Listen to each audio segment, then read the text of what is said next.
Hello everyone, welcome back or welcome to my channel. My name is Ren and I make videos about books and pop culture a couple of times a week, but I haven't in a while because, you know, trauma.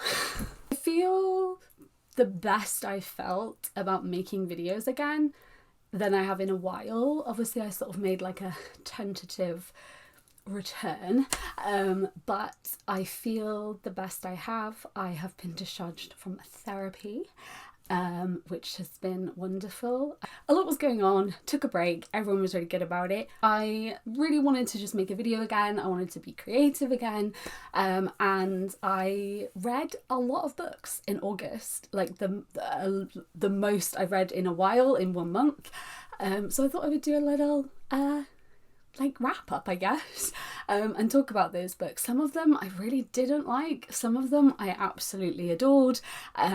So yeah, let's get in to my August reading wrap up. Immediately I'm going to jump into the third book in a series that I read, and that was Eye of the Shitstorm by Jackson Ford. This is the third book in the Frost File series. The first book is called The Girl That Can Move Shit With Her Mind. Here it is. It's on my bookshelf in my actual bedroom, not my office, so I'm not going to go get it. But this is the first one. This series focuses on Tegan Frost, who is telekinetic, and she works for the government as sort of like a deal so that they let her have freedom rather than locking her up and experimenting on her.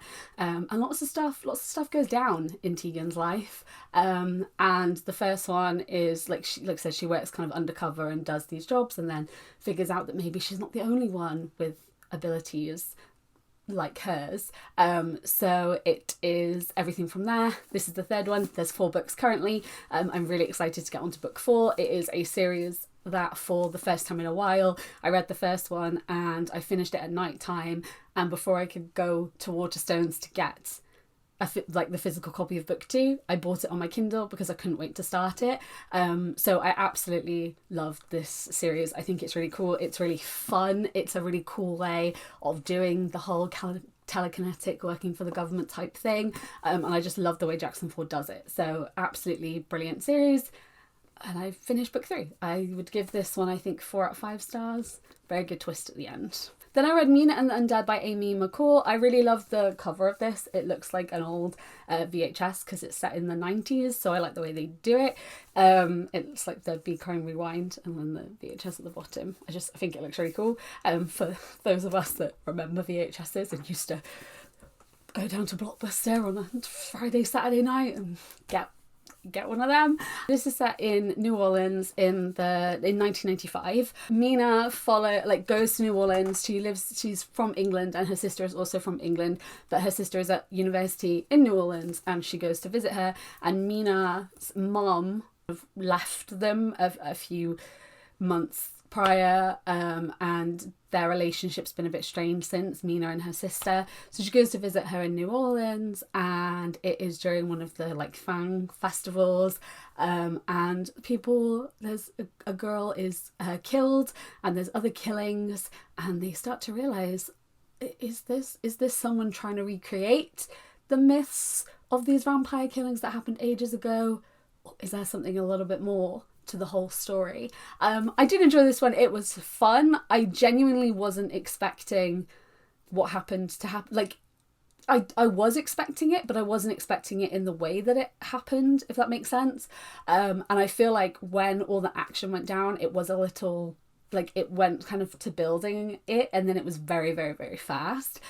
So I feel like the ending could have been like a tiny bit slower.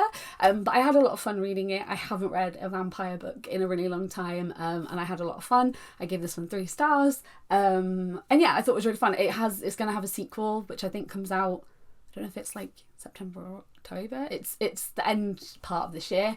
And I did enjoy this enough that I will read the sequel and see what happens next. So, and I read Poor Little Sick Girls by Ione Gamble. This is a non-fiction book, and it follows Ione's story of being diagnosed with Crohn's disease in her early 20s and how life has changed having a chronic illness as someone else who was diagnosed with a wide array of chronic illnesses and has had multiple surgeries and whose life has turned very upside down since being diagnosed with multiple chronic illness. I really wanted to read this because I think that the way that society kind of views you as a person, you're very aware of how they viewed you before and how they view you after, and then also your own mental state before and after. Like, I think it's really important to talk about kind of the impact that it has on you, and then also society's view of that. And parts of this where she talks about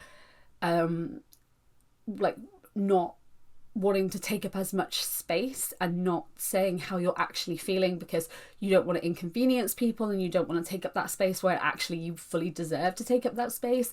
And that's something I actually spoke a lot about in therapy, was like the space I do deserve to take up, and I shouldn't have to make myself smaller to convenience other people, like just because I am chronically ill and disabled. Like, I shouldn't have to make myself smaller just because society doesn't want to deal with that. And this book was brilliant. I absolutely loved it. I think it's really important. I think people that are chronically ill and people that are disabled could really relate to it. But I also think it's something that would be really important for able-bodied people to read and also like learn from. I actually want to make a video about it. But it is crazy to me, like watching how people treat you. Like, I went to see Olivia Rodrigo at Hammersmith Apollo, and oh my god, so they have a access queue, which on their website says we'll let you in 10 minutes before. The people working the door just did not want to let the access queue in 10 minutes before, which just is pointless. And there was the queue of people in the front, like at the front of the non-access queue, who were like fuming, like absolutely fuming. Like, one of the girls shouted at me and was like, "I've been here since 6 o'clock this morning." And I just turned around and I was like, I'm disabled. Like, I'm sorry that you made the decision to be here from 6 o'clock this morning. Like, you chose to do that. I'm in this queue because I have no choice as to what my life is like, and the fact that I can't stand in your queue. Like, I can't stand for a long period of time. I have a walking stick. I can't, and like awful pain. Like, I can't do that. Like, just check your privilege for a second. And also, I don't know why she thought she was standing, like, to see Olivia. I don't know why she thought I was going to be a threat. I clearly can't stand, so I clearly wasn't going to be standing queue. But it was just insane to me that there was this level of like entitlement there, whereas as if I didn't deserve that right, like as if I should have been in the queue and put myself in pain and stood for hours and hours and hours because I don't deserve for my life to just be a little bit easier that day, 10 minutes before the doors open. And I think people should kind of check their privilege sometimes when it comes down to things like that. And I think this is really good because it really kind of goes into the way that people treat you, and then also how that then plays on your own mental state. So yeah, that's a brilliant book, 5 out of 5, absolutely loved it. And I think it's really, really important. So yeah. And I reread Red, White and Royal Blue by Casey McQuiston. Absolutely, I love this book. I've spoken about how much I love this book before. I first read it in 2019. It's kind of blown up a bit now. I had to get it imported from America back in 2019 because England wasn't selling it.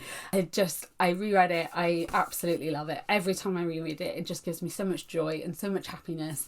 And I love Alex and Henry, and I'm excited for the special edition coming out soon that has like a story from Henry's perspective, and I'm really excited to see what they do with that adaptation as well. I know they've changed a lot, so I'm a little bit nervous, but I am really excited, and I'm very much Alex and Henry in my head right now.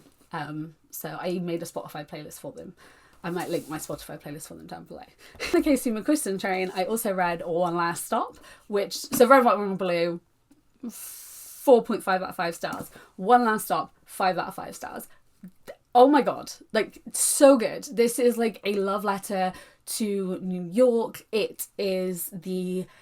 Casey actually wrote a thing at the back, which I thought was really important. They said, "I love this story because it's an unbury your gaze story. I'm so thankful for the chance to tell it.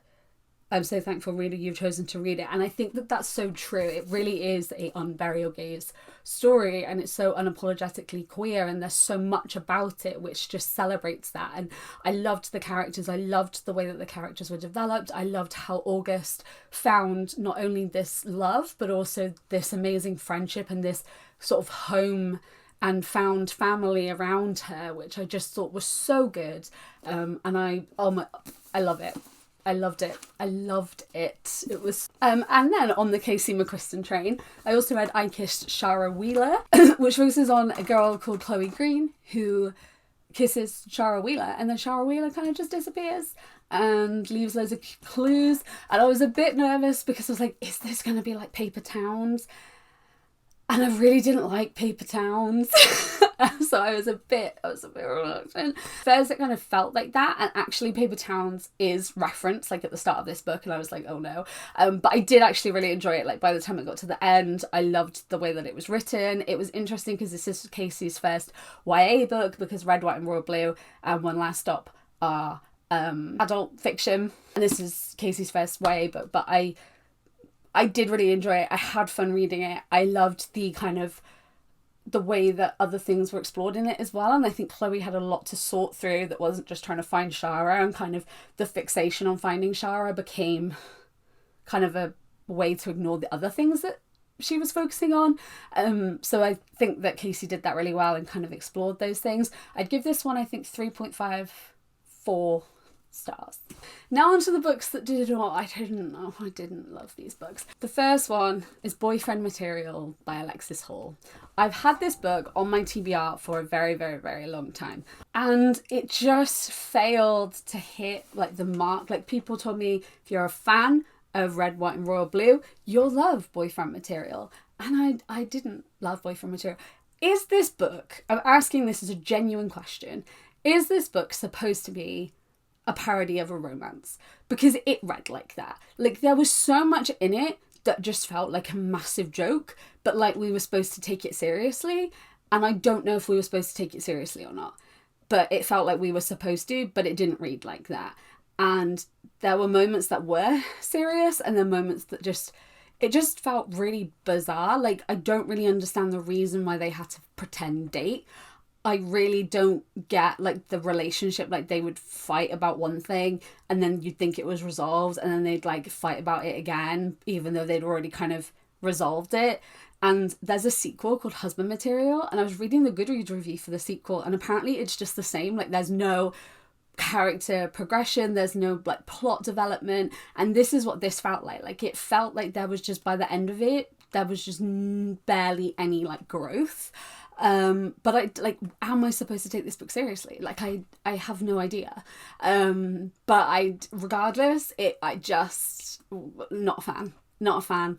I almost DNF'd it, but I got to the end. But yeah, not a fan. I gave it 1 star. I didn't love it. And then the second one, which really surprised me, was The King is Dead by Benjamin Dean.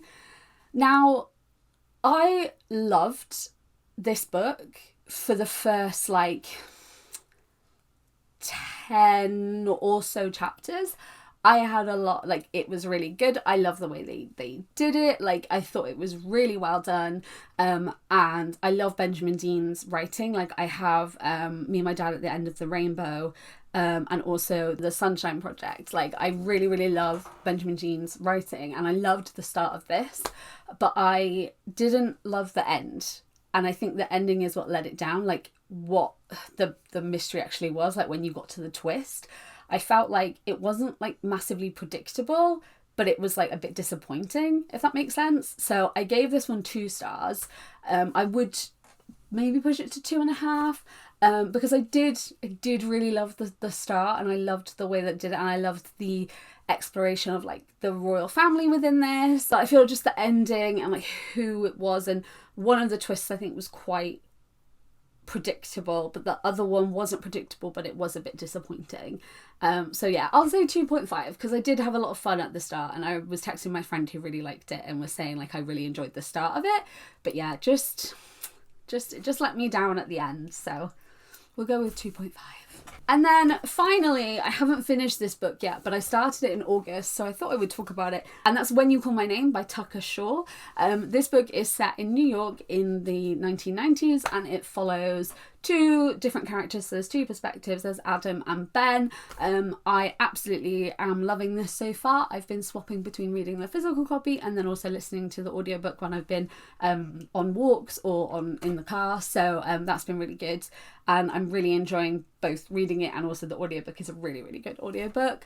I saw this book come up just as like an ebook deal and it sounded really cool. So I popped into Waterstones that afternoon after I finished work and picked up a copy. Love how it is a love letter to New York, but I love kind of, you get to see how these two boys are kind of finding themselves. They're both 18 and they're sort of just trying to figure out their lives and what's going on. They're both from very different like places and they're both queer, so they're trying to kind of find how that kind of fits in, and I'm really, really liking it and I think it's really, really good. So I will update when I have finished, but I wanted to just mention it because I am really enjoying it. Yes, those are the books that I read in August. I'd love to know which books you guys read in August. And also if you've read any of these books, I'd love to know your opinion of them. Thank you guys for watching. If you guys are new here, I make videos a couple of times a week about books and pop culture. So if you want to stick around and join us, feel free to hit that subscribe button and turn on the notification bell and you can be notified when I've posted a new video if you so wish. If you want to come hang out with me on my other social medias, all of that will be in the description as well